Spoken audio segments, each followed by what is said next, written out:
I see the next step is to identify psychopathy in the world around us, and not necessarily the psychopath's image of Hannibal Lecter, for instance.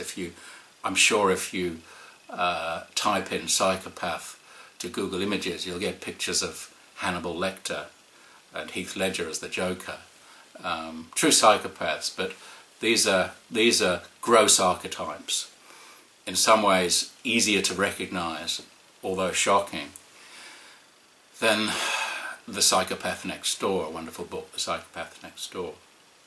No, it is the social media and all of us that have to be upskilled in recognising this dark energy. For instance, if it doesn't matter that this dark energy is not there in the majority of people, the minority can do a heck of a lot of damage, or rather like a guy with an automatic weapon that goes into a shopping mall and injures or maims or kills so many people. It only needs a small percentage for havoc to take place. So over the years I've heard these stories from people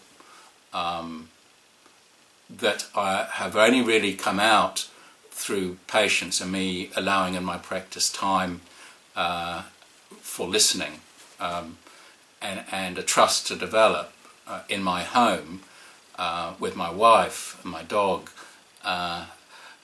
so that these stories can come out.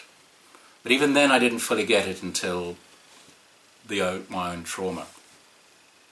And now I fully get it.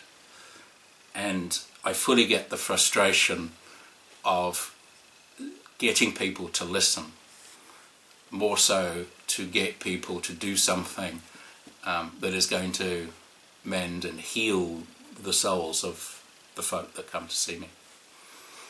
I'm beginning to get it, but I'm still seeing people who I know are suffering because of the blame that's been put on them by the psychopath, which is one of their modus operandi. They do not blame themselves because they have no conscience. They believe their own lies. Those lies become the basis of what we call gaslighting. And gaslighting is creating another reality that isn't the true reality, but fits with the narrative of the psychopath. And in a corporation or industry, if this person is at the top, then that narrative will quickly be adopted by those directors or executives who are fearful of the person at the top. In other words, this is a dictatorship. And those other people aren't necessarily psychopathic. In fact, they're more likely to be codependent, uncomfortable in their skins.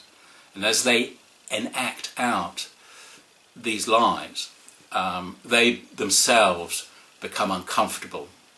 They may well resort to drink and drugs. That it will gnaw away at their hearts. They will become sick as well. They will become the prey,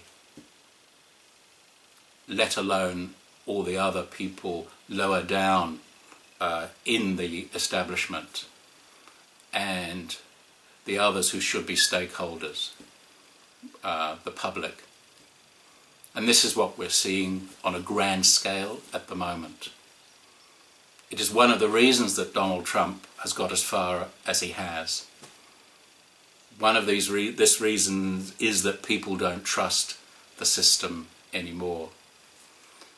And it's a dangerous situation because they are more likely to elect somebody totally inappropriate.